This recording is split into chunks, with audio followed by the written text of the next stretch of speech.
কোরআন শরীফে আছে, হাসরের ময়দানে আল্লাহ এই স্বামী স্ত্রীকে বলবে, নেককার চরিত্রবান ঈমান আমলওয়ালা জামাই বউরে আল্লাহ ডাক দিয়ে বলবে, উদখুলুল জান্নাতা আনতুম ওয়া আজওয়াজুকুম তুহবারুন। আল্লাহ বলবে, হে পুরুষেরা, তোমরা তোমাদের স্ত্রীদেরকে সাথে নিয়ে হাসতে হাসতে গলাগলি করে হাত ধরাধরি করে জান্নাতে ঢোকো। উদখুলুল জান্নাতা আনতুম আজওয়াজুকুম, স্ত্রীকে নিয়ে ঢোকো, স্ত্রীকে ঢোকো। 70,000 হুর দেখবে এক পাশে, 70,000 হুরের সৌন্দর্য আর তোমার বউয়ের সৌন্দর্য এর চাইতে কোটি কোটি কোটি কোটি গুণ বেশি হবে। তোমার দুনিয়ার বউ যদি এবারে লগে রাখতে আরো শুধু, আর যদি এবারে বাজারে ছাইড়া দাও, হ্যাঁ সে 8 টাকা পেতাম, বাজারে শেষ। এবারে পাউডার ডলতে ডলতে শেষ। হ্যাঁ, পাউডারই ডললে এবারে সময় যায়। এ ফেয়ারের লাভলি ডলে আর ধোয়, নিজেই লাগায়, নিজেই আবার ঘন্টাখানিক পরে পানি দিয়ে ধুইয়া লাগে। এরকম বেকুবার আছে,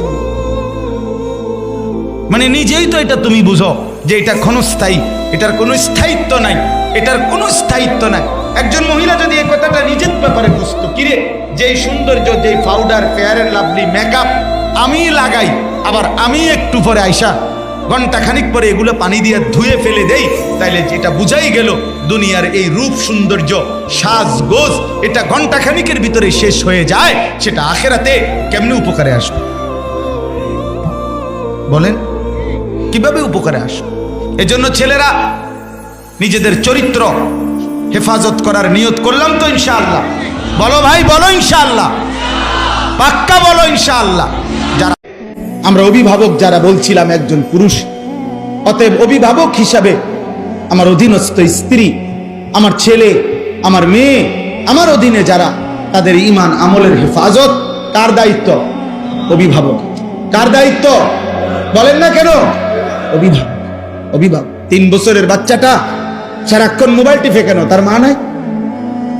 12 বছরের ছেলেটা সারাক্ষণ মোবাইল টিপে কেন? কেন তার বাপ নাই? আপনি চিরানি খান,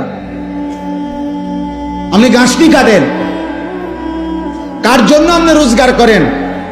এত টাকা, এত ঘাম, এত পয়সা আপনি রোজগার করছেন ওর জন্য? কার জন্য বিল্ডিং করলেন? ও তো 1 ওয়াক্ত নামাজ পড়ে না। এই দুশ্মন আপনার জন্য কি উপকারে আসবে? কথা বলেন। ওই বাপ, আপনি যে আজকে 60 বছর হয়ে গেল, আপনি যে আজকে 30টা বছর ধরে এই বাজারে মাথার ঘাম পায়ে ফেলাইয়া একটা একটা টাকা রোজগার করেন, ব্যবসা করেন, আপনার স্ত্রীও বেপর্দা, আপনার ছেলেও নামাজ পড়ে না, আপনার মেয়েও পর্দা করে না, আপনি এনে বাজারে ঘাম ঝরে, আর তারা বইয়া বইয়া টেলিভিশনে ঘরে সোফাত বইয়া তারা নর্তকীর নাচ দেখে, নাটক দেখে, সিনেমা দেখে। আপনার ছেলে এলাকার আরো 2-4টা বখাটের লগে পুরা দমে মোবাইলে উলঙ্গ ছবি দেখছে, আর আমনের ঘাম বাইয়া বাইয়া পড়তেছে একটা একটা টাকার জন্য। এই দুশ্মন যারা, আল্লাহর দুশ্মন, নবীর দুশ্মন, ঈমান ইসলামের দুশ্মন, যাদের ওযু নাই, সেজদা নাই, নামাজ নাই, দ্বীন নাই, শরীয়ত নাই, এদের জন্য যে আপনি এত কষ্ট করলেন, এরা আপনার দুনিয়ার কি কাজে আসবে, আখিরাতের কি কাজে আসবে?